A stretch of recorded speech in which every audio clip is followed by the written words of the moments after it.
For our first ethical hacking video, we're going to do something really practical, hands-on.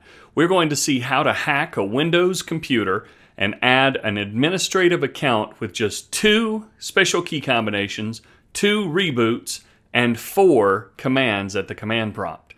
So let's take a look at a real-world example where this would be useful. Have you ever gotten an old laptop or a desktop and wanted to use it without installing a whole new operating system? So your uncle or a family member, or you buy it on eBay, wherever you get it, you get a brand new computer or a used computer like this one, but you don't know the administrator password, you don't know any information about what's on the computer.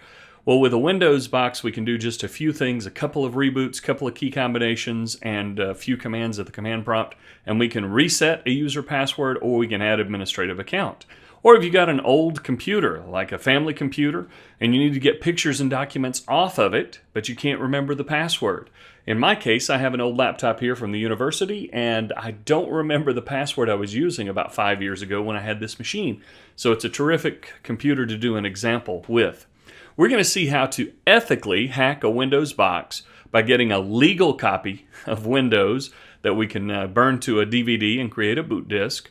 And then we're going to use 2 special keys, 2 reboots, and 4 terminal commands, 4 commands at the command line to reset the password or to create a new full administrative user.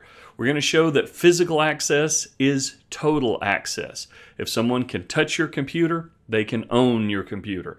So this is a really good practical exercise for you to get some old files or get access to an old computer when you don't have a user account or don't remember the password. But it's also a really good example of why we don't leave our laptop around, don't let people access our desktop computers. That's why we have all of these other layers of security in place.